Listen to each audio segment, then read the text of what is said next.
Now, back with Tikki Fullerton. Back. The US tech giants these days are part of everyday life for Australians. We interface or use their products constantly, don't we?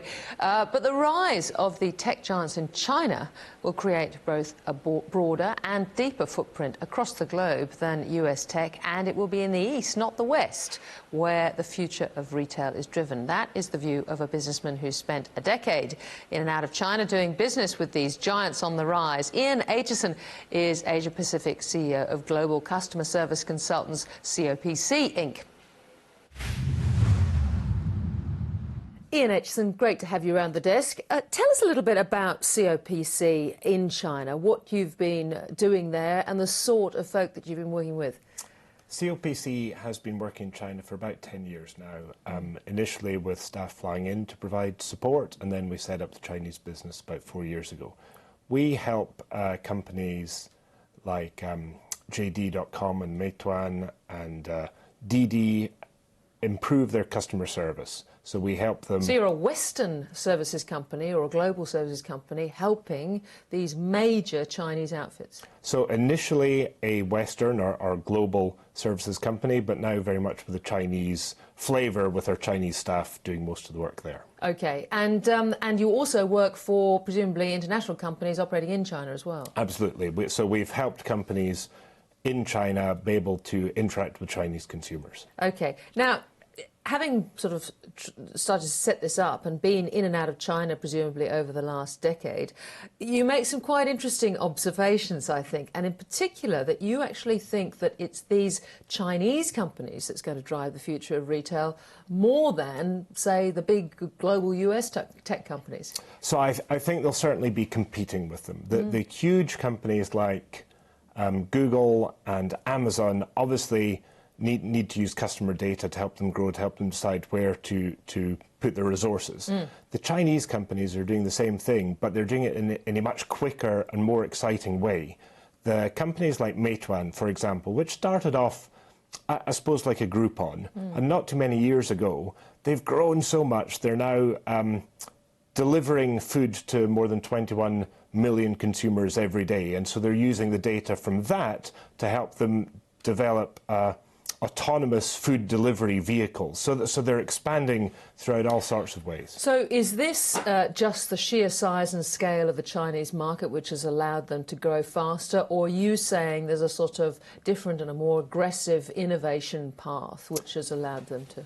It's a bit of both, actually. Obviously, the scale allows them the data. Yes. But they are very aggressive at how they're going to grow. And they've taken some of the best staff who've been to the US and worked with the large US companies. They take back some of those ideas, and they're able to put them into practice quicker than we can, say, in Australia. Yeah. And as you say, they're really matching Chinese versions, I suppose as you'd expect, of Groupon, but many other tech companies in the US or globally operating.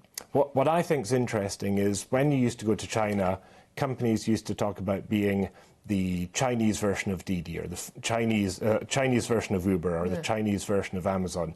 They're now becoming companies, certainly in Asia, in their own right, not just in China, because they're spreading into Southeast Asia and looking for areas in Africa and Latin America where they can get ahead of the Amazons. Well, let's just run through a couple of them. What are the most exciting ones for you?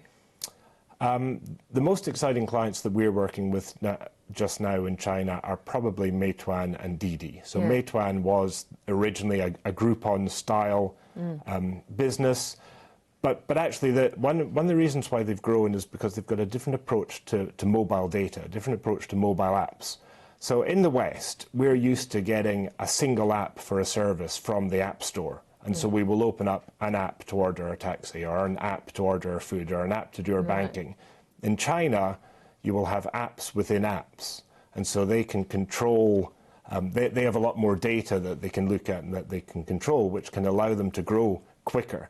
Alipay is another exciting client who now has somewhere around 600 million active users of their mobile payments platform. And so they have been able to use an understanding of what customers are paying for and where they're paying for it, and they're now looking to open up a whole heap of other avenues like retail outlets, so supermarkets, but some of them are supermarkets that you can order your food on the way, and they will cook it and have it ready for you once you're at the supermarket, so you can buy your fresh groceries as well as buy dinner to take home with you. And Didi? Didi is the equivalent of Uber. Yes. So Didi and Uber had a huge battle in China a few years ago, which Didi won out in the end. They are run by some magnificent people, and they are looking in the same way as Uber, so they're direct competitors, but they're also collaborating with other rideshare organizations around the world. But they're looking to grow into Mexico, for example. They're going to start up soon. Well, that was the other thing I was going to ask, because we've seen fights, Uber fights, with in places like India, Pakistan, Asia. To what extent are we going to see these big Chinese tech companies actually try and take market share in Western countries like Australia and the US? They'll have a few different approaches to coming into Western countries. They might look to invest in existing companies in those countries. They might look to... If they're allowed. I mean, there's an issue here, isn't there? If they're allowed, and, you know, that's sort of reciprocal. Western companies aren't always allowed to invest in China as well. Although companies like Didi have got funding from all over the world. But I think that they will... They come from a very large domestic market. They have the ability to grow. They are growing, and they will want to keep growing in other markets, not just China. Is the trade tension between the US and China something that impacts you and your business at all? Not so much at the moment. We help those companies in China improve their customer service. Yes. And so a lot of the work we do in China is with Chinese companies and Chinese consumers. I can see that in the future tensions growing further could have an impact, but at the moment, no. Now, what about this other company, ly.com? ly.com was very much like an Expedia, an online booking service. They they've grown rapidly in the last few years through organic growth as well as through mergers, and they now offer there's a number of companies like them in China, but they offer for hundreds of millions of customers online booking, not just for airfares and holidays, but for bus tickets, and so they've used the skills that they have in online booking to be an online booking portal for almost anything that you could book online. Ian Aitchison, it's very interesting to get your views in China. Thank you very much. Thank you.